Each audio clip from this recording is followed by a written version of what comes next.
नमस्कार दोस्तों, आप सभी का विश्व भारती चैनल में बहुत बहुत स्वागत है।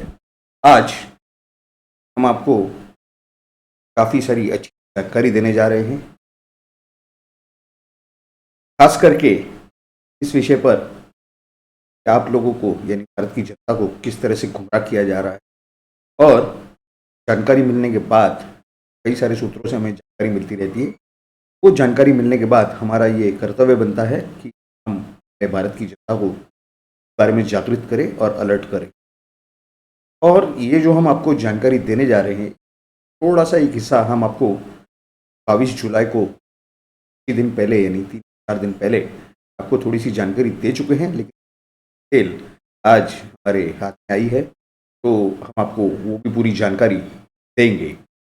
अब देखिए दोस्तों, हमारे चैनल के वीडियोज़ ये काफ़ी सारे लोग देखते हैं, लेकिन उसमें से लगभग 30% ऐसे हैं जो सब्सक्राइब नहीं करते। आप सभी से निवेदन है कि हमारे इस चैनल को आप ज़रूर सब्सक्राइब करें और उसके बाजू में जो बेल का बटन दिया हुआ है उस पर क्लिक करके ऑल नोटिफिकेशन को ऑन कर दें, ताकि आपको सही समय पर हमारे वीडियोज़ की और एपिसोड जानकारी मिले और आप सही समय पर वीडियो देखकर जानकारी हासिल करें। तो आज हम आते हैं अपने मूल विषय पर, लेकिन उससे पहले एक आपको छोटी सी बात बता दें। कर्नाटक में जहाँ पर भारतीय जनता पार्टी की सरकार है, वहाँ के जो मुख्यमंत्री येदियुरप्पा, उन्होंने आज अपना त्यागपत्र वहाँ के राज्यपाल को जाकर सौंप दिया। अब केंद्र में संसद भवन में बैठकें चल रही हैं और भारतीय जनता पार्टी कर्नाटक के जो प्रदेश अध्यक्ष हैं उन्हें दिल्ली में बुलाया गया है और वो अब दिल्ली जाएंगे। वहाँ जो फैसला होगा उस तरह से वहाँ के विधायकों की मीटिंग लेकर के वहाँ का नया मुख्यमंत्री तय किया जाएगा। ठीक है, अब हम आते हैं अपने मूल विषय पर। देखिए, आज के दो विषय हैं वो कुछ इस तरह से हैं कि आज सुबह अगर आप सभी लोगों ने देखा होगा, या शायद कुछ लोगों ने नहीं भी देखा होगा, तो ये कांग्रेस पार्टी के जो सबसे बड़े नेता माने जाते हैं सोनिया गांधी के बाद, राहुल गांधी, ये राहुल गांधी की उम्र आज भी 51 साल के करीब करीब होगी या 52 साल के करीब करीब, इन्होंने ट्रैक्टर पर बैठकर अपने कार्यकर्ताओं के साथ और ट्रैक्टर चलाते हुए संसद भवन में अंदर घुसने का प्रयास किया, जो कि विफल रहा। फिर उन्होंने दूसरे गेट से अंदर जाने की कोशिश की उसी ट्रैक्टर के साथ। वो ट्रैक्टर तो पुलिस ने जब्त कर लिया, में से कोई सुरजेवाला या कोई हैं जिन्हें अरेस्ट भी कर दिया गया है, डिटेन कर दिया गया है पुलिस ने, दिल्ली की पुलिस। लेकिन इन्होंने जो प्लेकार्ड्स लगाए थे कि किसानों के लिए इंसाफ चाहिए वगैरह, ये कानून पीछे लीजिए, वापस लीजिए, देखिए इनका किसानों से कोई लेना देना नहीं है। इन्होंने आज तक एक सीधी सादी नौकरी नहीं की होगी, 10-20 हज़ार रुपये महीने की उम्र इतनी हो गई, लेकिन इन्हें अकल कब आएगी ये तो ऊपर वाला जाने। आजकल तो ऊपर वाले से हम बात करते तो वो भी कहते हैं कि पता नहीं इसको अकल आएगी कि गारंटी नहीं। लेकिन सुनने जैसी और समझने जैसी इसके अंदर बात ये है का ना जमीन से कोई ताल्लुक रहा है, कोई संबंध रहा है, और जिसका नहीं इंसानियत से कोई संबंध। मतलब आप देखिए कि इस तरह से महाराष्ट्र में जहां कांग्रेस की सरकार है, शिवसेना और ये एनसीपी यानी नेशनलिस्ट कांग्रेस पार्टी, राष्ट्रवादी पार्टी के साथ में, वहाँ पर लगभग 7 से 8 जिलों में बहुत बड़ी बाढ़ आ गई, जहाँ पे 150 या उससे ज़्यादा लोग मारे गए ऐसा पता चल रहा है, और कई लाखों लोगों को तबाही हो गई। कई सारे हज़ारों परिवार जो हैं वो तकलीफ में आ गए, उनका घर खत्म हो गया, किसी की दुकान खत्म हो गई, किसका क्या खत्म हो गया, और उनके पास खाने पीने तक का सामान नहीं है। वहाँ ध्यान देने के बजाय ये इस तरह के फालतू स्टंट कर रहे हैं, ट्रैक्टर पर संसद भवन में जा रहे हैं। इनका काम था कि महाराष्ट्र के कोल्हापुर, सांगली, सातारा, रत्नागिरी और ये जो रायगढ़, सिंधुदुर्ग, इन सब जिलों में जाए, जबकि वहाँ पर सबसे पहले कौन पहुँचे, तो भारतीय जनता पार्टी के एक नेता नारायण राणे, जो वहाँ पर पहले सीएम रह चुके, वो सबसे पहले पहुँचे और उन्होंने वहाँ के जो भी नुकसान हुआ है, क्या हुआ है, वहाँ की जनता से बात की और पूरे नुकसान का जायजा लिया। लेकिन वहाँ पर जो मुख्यमंत्री बैठे हैं महाराष्ट्र में, मुंबई में, मतलब जो 2 घंटे के अंदर वहाँ पहुँच सकते हैं, उन्होंने इतने दिन जो 4-6 दिन वहाँ जोर से बारिश चली वगैरह, वो हेलीकॉप्टर में जाकर के उन्होंने जायजा लेने की कोशिश नहीं। लेकिन दिल्ली से जब केंद्रीय मंत्री आए तो उसके बाद सब दौड़ पड़े। आज तो मुख्यमंत्री, उप मुख्यमंत्री और काफी सारे लोग दौरे पे, लेकिन कांग्रेस का एक नेता वहां पर किसी जगह पर दौरे पे नहीं गया है देखने के लिए, जनता की प्रॉब्लम सुनने के लिए या सॉल्व करने के लिए। जबकि राष्ट्रीय स्वयंसेवक संघ और उनके जो बाकी संगठन है वो काफी सारा जो है खाना, कपड़े वगैरह दुनिया भर की चीजें जमा कर रहे हैं और वहां पहुंचाने के प्रक्रिया में लगे हुए हैं। अब देखिए ये फर्क है कि भारतीय जनता पार्टी, राष्ट्रीय सेवक संघ और दूसरी तरफ ये कांग्रेस और उनके साथ में बैठी हुई पार्टियों का। तो ऐसे लीडर जिनको यूपी ने लात मार के बाहर निकाल दिया, उसके बाद वो केरला में जाके चुन के आते हैं, क्यों? माइनॉरिटी वोट के लिए। ये लोग पोलराइजेशन का पॉलिटिक्स खेलते हैं, उत्तर प्रदेश में पोलराइजेशन करने की कोशिश की है, अब ये आगे जाके पंजाब और सभी जगह पे पोलराइजेशन करने की कोशिश करेंगे। है ये सब तो एक राजनीतिक इनके स्टंट हैं, लेकिन इसके अंदर एक इंटरनेशनल फॉरेन एंगल है जुड़ा हुआ इससे, और वो क्या है उसके हम आपको पूरी जानकारी देंगे। लेकिन उसके पहले आपको एक और बात बता दें, ये जो राहुल गांधी ने शुरुआत की आज सुबह ट्रैक्टर लेके जाकर और किसानों की तरफ से, जैसे कि वो उनके बहुत बड़े नेता हो गए हैं किसान के, पंजाब और राजस्थान में इतने सारे किसान जिन्हें की केंद्र सरकार ने फैसिलिटी दी कि उनके जो भी सब्सिडीज हैं वो डायरेक्ट आधार कार्ड के लिंक होने की वजह से उनके अकाउंट में जाते हैं। और ये कांग्रेस पार्टी कहती थी, राजीव गांधी ने कहा है जब वो प्रधानमंत्री थे, वहां पर सिर्फ 10% या 15% ही नीचे ग्राउंड तक पहुंच पाता है, अब तो 100% पहुंच रहा है। तो इनको अब ये बात हजम नहीं हो रही है कि किसानों के साथ न्याय हो रहा है। ये जो आंदोलन करने बैठे हैं ये और कोई नहीं है, ये यही बीच के दलाल हैं जिन लोगों की कमाई बंद पड़ गई है। मोदी जी के ये सब जो पॉलिसीज और जो नई नीतियां हैं और जो सिस्टम उन्होंने डाला है, उस वजह से इनकी जो है पूरी कमाई, काली कमाई बंद हो चुकी है। इस वजह से ये लोग वहां दिल्ली को घेर करके बैठे हैं और ये समझते हैं कि ये किसानों के नाम पर कुछ भी कर देंगे। इन्होंने 2, 4, 8 एकड़ 25 एकड़ जमीन रख दी, सही थोड़ी किसान हो गए। इनकी जो 99% जो कमाई थी वो तो ये काले धंधे से थी, जो कि किसानों को भी लूटते थे और सरकार को भी लूटते थे।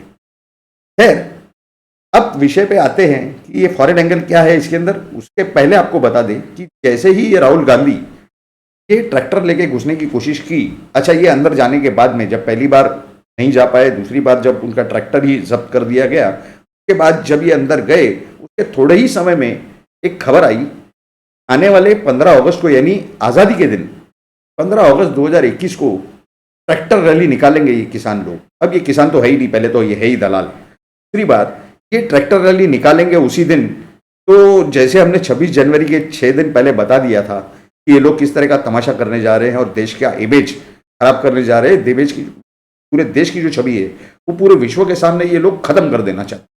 क्यों? क्योंकि इन्हें लगता है कि कांग्रेस अगर सत्ता में रहेगी तो ही देश अच्छा है, वरना किसी चीज से इनका कोई लेना देना नहीं, हर चीज खराब है। जैसे कि अगर ये इलेक्शन हार जाए तो ईवीएम खराब है। तो इस तरह की इनकी जो सोच है, यानी देश से बड़े ये हैं, जनता से बड़े ये हैं, देश के प्रशासन से और पूरे सिस्टम से बड़े ये हैं, संविधान से बड़े खुद के समझते हैं। खैर, तो ये जो जानकारी मिली कि 15 अगस्त को ट्रैक्टर की रैली निकालेंगे ये किसान लोग, इसमें देखिए समझने वाली बात है कि पहली बार जो इन्होंने रिपब्लिक डे यानी गणतंत्र दिवस पर जो तमाशा किया था, उसी तरह का तमाशा ये लोग फिर से दोबारा 15 अगस्त को करना चाहते हैं। और इसमें टाइमिंग की एक और बात है जो हम अभी आपको बताएंगे कि इन्होंने किस तरह से इस टाइमिंग को चुना है।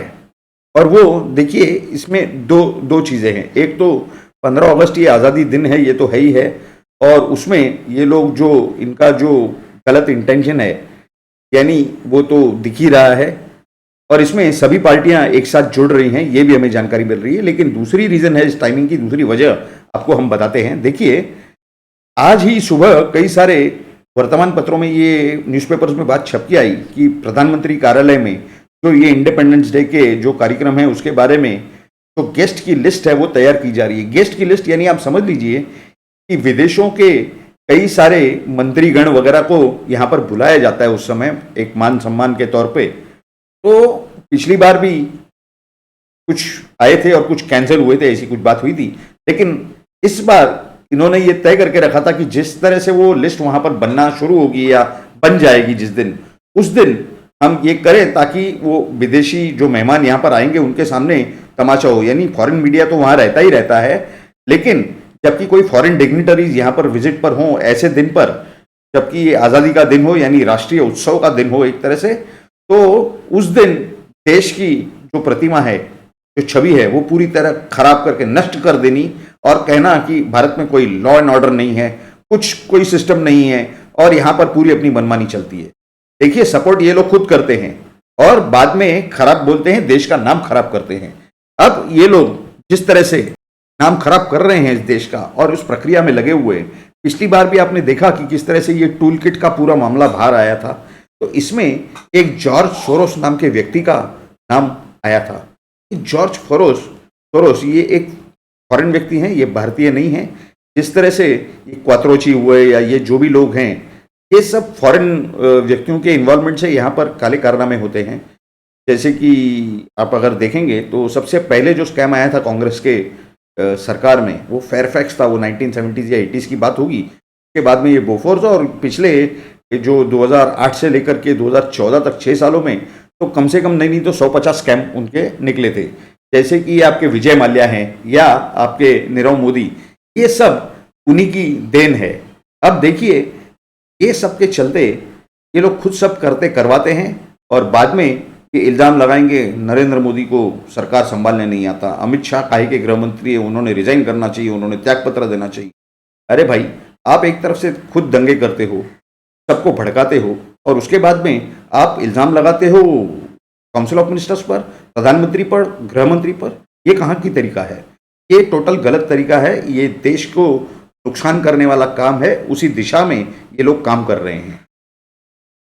देखिए, ये जो आपको हमने अभी नाम बताया जॉर्ज सोरोस, इनका कई सारे एनजीओज हैं, यानी खुद के तो उनके 2-4 एनजीओज हैं, लेकिन उनके कई सारे जगह से संबंध जुड़े हुए। यानी ये एमनेस्टी इंटरनेशनल, जिसका नाम ये पेगासस के इसमें आ रहा था, और दूसरा आपका ये क्या कहते हैं, जो अभी 26 जनवरी को 2021 में जो ये किसान मोर्चे के नाम पर इन्होंने कांड किया, ये टूल किट में नाम आ रहा है।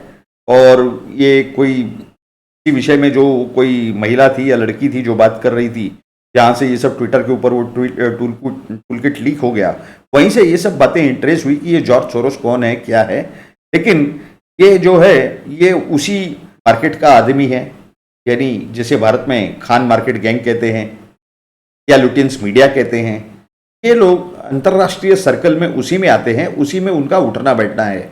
अब देखिए, ऐसी भी जानकारी मिल रही है कि ये सब कारनामों में, यानी ये जो पेगासस हुआ या और भी कई ऐसी चीज़ें जो हो चुकी है या जो अब होने जा रही है, इसमें कई फॉरेन कंट्रीज के डीप स्टेट इन्वॉल्व है। अब डीप स्टेट यानी आप समझ लीजिए कि उनके इंटेलिजेंस नेटवर्क्स इस पर इन्वॉल्व होने की और वहाँ से फंडिंग होने की संभावना आज की तारीख में नकारी नहीं जा सकती। लेकिन ऐसे हालात में, जो कि ये देश बाहर से दिखाते हैं कि भारत के साथ हैं और ये ओपनली भारत के साथ रहते भी हैं, लेकिन अंदर इनकी ये जो गैंग है, इनकी ये मंशा रहती है कि जहाँ पर भी नेशनल गवर्नमेंट यानी राष्ट्रीयत्व वाली गवर्नमेंट आए, यानी नेशनलिस्ट फॉर्म की, तो जो देश का हित को गार्ड करने वाली अच्छे से, तो उसकी खिलाफत की जाए। और उसमें ये कई सारे देशों के पॉलिटिशियंस को रोपेन कर लेते हैं, यानी इन्वॉल्व कर देते हैं, और वहाँ की जो है जो पब्लिक फंड्स है, वहाँ के इंटेलिजेंस के थ्रू ये लोग ये सब चीज़ों में इन्वॉल्व करने की या यूज़ करने की कोशिश करते हैं। अब इनके नेटवर्क्स और नेक्सस कहाँ कहाँ है, ये तो जानकारी पूरी निकालना ये रॉ और इंटेलिजेंस ब्यूरो का काम है, ये तो हमारा काम नहीं है। लेकिन जो भी जानकारी इस विषय में हम जमा कर पा रहे हैं या हमें मिल रही है अपने सूत्रों से, वो हम आप तक पहुंचाने की पूरी कोशिश करते हैं। तो देखिए, हमारे भारत देश के जनता को इस बारे में खबरदार रहने की, अलर्ट रहने की, सतर्क रहने की बहुत ज़्यादा ज़रूरत है, क्योंकि ये जो अंतर्राष्ट्रीय स्तर का जो रैकेट चल रहा है, जो षड्यंत्र चल रहा है, ये कॉन्स्पिरेसी है एक बड़ी, और इसमें इनका एम सबसे बड़ा सिर्फ एक ही है कि इस सरकार को, जो कि पूरी तरह से नेशनलिस्ट है, प्रतिमा जो है वो इतनी खराब कर दी जाए, मलिन कर दी जाए, और इतना ज़्यादा ये हो जाए कि ये दोबारा चुन के नहीं आ सके। ये इनका पूरा एम है। और हम ये भी जानते हैं कि भारत की 80% जनता ये सब बातें समझती है। और फिर भी इस तरह की जो भी जानकारी आती है हमारा कर्तव्य होता है कि आपके सामने रखना। तो आप देखिए किस तरह वहाँ लोग मर रहे हैं महाराष्ट्र में, और कि जिनकी सत्ता है वहाँ पर, जिनकी सरकार है महाविकास आघाड़ी, वो लोग आराम से बैठे थे 6-7 दिन जो भी बारिश हो रही थी। इतनी जोर की बारिश, कहीं 300 mm, कहीं 200 mm, पता नहीं कितनी कितनी बारिश हुई है और कितने कितने लोग मारे गए हैं। अभी तक जो आंकड़ा आ रहा है वो 150 के करीब करीब लोग या उससे थोड़े ज़्यादा मारे गए हैं। तो इन लोगों को फुर्सत नहीं है, ये स्टंट्स करेंगे, ट्रैक्टर लेके जाएंगे संसद भवन में और दुनिया को दिखाएंगे कि हम किसानों के साथ है, कि यहाँ के किसान गरीब है, आत्महत्या करते हैं। अब कहाँ आत्महत्या कर रहे हैं? पहले तो ये चिल्ला रहे थे कि किसान आत्महत्या कर रहे हैं, अब तो पूरे पैसे किसान के पास सरकार के डायरेक्ट जा रहे हैं। बल्कि जो पैसे के पास ज़्यादा गए हैं उसकी भी कुछ दिनों पहले एक न्यूज़पेपर में जानकारी आई थी, कितने कुछ 3,000 या 4,000 करोड़ जो है वो निकलते हैं। अब वो एग्जैक्ट आंकड़ा कितना है तो हमें याद नहीं आ रहा, लेकिन वो सब जो है वो एडजस्ट किया जाएगा उसके अगेंस्ट में, और उनकी जो बाकी के पैसे निकलते हैं वो उन्हें मिलते रहेंगे। उसमें कोई कटौती नहीं हो रही है और ना ही उनकी कोई फंडिंग रोकी जा रही है। अब ये सब के अंदर जो किसान है वो समाधानी है, वो खुश हैं, लेकिन उनका नाम पर राजनीति करने का काम इस पप्पू जी ने उठा लिया है। अभी आप ही बताइए कि इस तरह की जो राजनीति है क्या ये देश हित में है? दूसरी बात, आप भी अपनी राय हमारे इस यूट्यूब के चैनल पर रख सकते हैं। हम कई विषयों पर हर हफ्ते लाइव स्ट्रीम करने जा रहे हैं। लाइव स्ट्रीमिंग का हमारा होगा और करीब करीब एक हफ्ता पहले हम हमारा जो यूट्यूब चैनल का कम्युनिटी टैब है उसमें हम उस विषय की जानकारी देंगे। आप उसे लाइव देख भी सकते हैं और उसे लाइव आप ज्वाइन भी कर सकते हैं, और उस लाइव ज्वाइनिंग के लिए लिंक भी हम उसमें ज़रूर पोस्ट करेंगे। तो ये जो भी हम पोस्ट करेंगे आप जो है आपके नोटिफिकेशन को पूरी तरीके से ऑन करके रखें, ताकि आप भी उसमें शामिल होकर अपनी राय हमारे दर्शकों को बता सके। हम अपने सभी दर्शकों को इस विषय में इनवाइट कर रहे हैं, आमंत्रण दे रहे हैं। हम जब भी वो पोस्ट डालेंगे आपको नोटिफिकेशन आएगा, उसके बाद आप उसमें ज़रूर आकर के ज्वाइन हो सकते हैं और स्क्रीन पर लाइव हमारे दर्शकों के सामने अपनी राय रख सकते हैं। और अगर आपको जरा सी भी हिचक हो किसी भी वजह से, तो आपको हिचकने की कोई बात नहीं है, हम आपके साथ उस पैनल पे, उस स्क्रीन पे रहेंगे। तो आप सभी से निवेदन है कि अपने अपने नोटिफिकेशंस पूरी तरह से ऑन करके रखिए। आपकी राय इस विषय पर क्या है? ये जो जॉर्ज सोरोस हैं इनके खिलाफ किस तरह की कार्रवाई होनी चाहिए? उसके खिलाफ तो केंद्र सरकार सबूत जुटाने में उनकी एजेंसीज लगी होंगी, लेकिन उसके खिलाफ किस तरह की कार्रवाई होनी चाहिए, या फिर कोर्ट ऑपरेशन करके जो भी करना है वो कर देना चाहिए? इस विषय में हम आपकी राय जानना चाहेंगे ताकि हम सरकार तक आपकी राय पहुंचा सके। दूसरी बात, जिस तरह के हालात महाराष्ट्र में हैं, तो अगर आपके पास कोई भी राष्ट्रीय स्वयंसेवक संघ के जो स्वयंसेवक हैं, या विश्व हिंदू परिषद के वॉलंटियर्स हैं, या भारतीय जनता पार्टी के कार्यकर्ता हैं, वो आपसे किसी भी तरह की हेल्प लेने आते हैं, और अगर आपसे कुछ भी हेल्प करना, वहाँ के जो वेस्ट महाराष्ट्र और साउथ महाराष्ट्र के लोगों के लिए कुछ भी मदद करना अगर संभव है, तो आप ज़रूर प्रयास करें उन्हें मदद करने का, ताकि आपकी मदद वहाँ पर सही तरीके से पहुँचाई जा सके। और के जो वहाँ पर लोग हैं वो भी इंसान हैं, लाखों लोग बेघर हो चुके हैं, उनको रिस्टैब्लिश करने में जो ये योगदान दे रहे हैं राष्ट्रीय स्वयंसेवक संघ के स्वयंसेवक, विश्व हिंदू परिषद के पदाधिकारी और कार्यकर्ता, और भारतीय जनता पार्टी के कार्यकर्ता, इन सभी को आप पूरा पूरा सहयोग दें। और अगर आपको इस विषय में कोई भी जानकारी और लगे तो आप नीचे दिए गए डिस्क्रिप्शन बॉक्स में हमारा ईमेल है, आप हमें ईमेल कर सकते हैं, हम आपको उस विषय में पूरी जानकारी देंगे। आप उसमें अपना कॉन्टैक्ट नंबर भी भेजिए, मोबाइल नंबर भेजिए, ताकि हम आपको खुद से फ़ोन करके संपर्क करके आपसे बात कर सकें। दूसरी बात, हमारे लाइव प्रोग्राम्स में आप सभी लोग ज़रूर शामिल हो जाइए और इस वीडियो को आप ज़रूर लाइक कीजिए और आपके सभी लोगों के साथ में को शेयर कीजिए। और अभी तक अगर आपने हमारे चैनल को सब्सक्राइब नहीं किया है तो कृपया करके जल्द से जल्द उसे सब्सक्राइब कीजिए, और उसके बाजू में जो बेल का बटन है उसे क्लिक करके उसके बाद ऑल के ऑप्शन आपको मिलेंगे, ऑल के ऑप्शन पर आप क्लिक करके ओके कर दीजिए, ताकि आपको हमारे इन वीडियोस की जानकारी सही वक्त और सही समय पे मिल सके। आप सभी लोगों ने हमारा ये वीडियो अंत तक देखा, ये आप सभी का बहुत बहुत धन्यवाद। भारत माता की जय। जय हिंद।